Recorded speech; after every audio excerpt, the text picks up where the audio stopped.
Halo semuanya, pada video ini kami akan membahas salah satu penyebab keracunan makanan yang sering terjadi di sekitar kita, yaitu Staphylococcus aureus. Yuk kita pahami bersama cara bakteri ini merusak makanan, contoh kasus nyata dan bagaimana cara mencegahnya. Nah teman-teman, sebelum kita masuk ke bagaimana cara bakteri ini merusak makanan, kita perlu mengetahui terlebih dahulu apa itu bakteri Staphylococcus aureus. Bakteri Staphylococcus aureus adalah bakteri gram positif yang umum hidup pada kulit manusia, hidung, dan tangan. Bakteri ini mudah berpindah ke makanan melalui sentuhan peralatan yang kotor dan proses pengolahan yang tidak higienis. Bakteri ini juga sangat suka tumbuh di makanan berprotein seperti ayam, telur, susu, dan kue berkrim. Terutama jika makanan-makanan ini disimpan lama di suhu ruang. Lalu kenapa bakteri Staphylococcus aureus ini dikatakan berbahaya untuk kesehatan kita?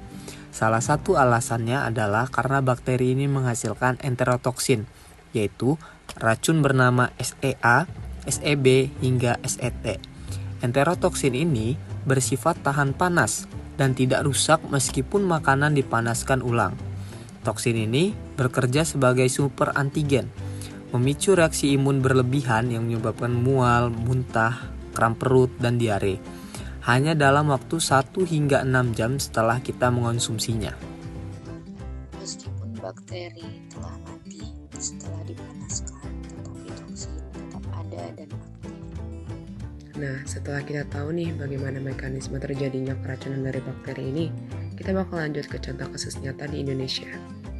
Pada tahun 2023, terjadi kejadian luar biasa keracunan makanan di sebuah acara desa di Indonesia. Peserta mengalami muntah dan kram perut hanya dalam 1-4 jam setelah makan nasi bungkus. Hasil laboratorium menunjukkan adanya SEA atau salah satu dari enteroksin dari bakteri ini. Penyebabnya adalah makanan disiapkan terlalu lama sebelum acara, disimpan di suhu ruang, dan peralatannya yang kurang higienis. Setelah kita tahu nih contoh kasus nyatanya yang ada di Indonesia, kita akan lanjut ke cara pencegahannya sehingga kasus tersebut tidak terulang kembali. Yang pertama adalah selalu mencuci tangan sebelum mengolah makanan. Yang kedua, gunakan peralatan bersih dan hindari mencampur makanan yang mentah dengan makanan matang. Yang ketiga, simpan makanan panas di atas 60 derajat Celcius dan makanan dingin di bawah 5 derajat Celcius. Yang keempat, jangan biarkan makanan berada di bawah suhu ruang lebih dari 2 jam. Lalu yang terakhir, untuk industri makanan, penggunaan antimikroba alami seperti ekstrak herbal atau minyak atsiri dapat membantu menghambat pertumbuhan bakteri.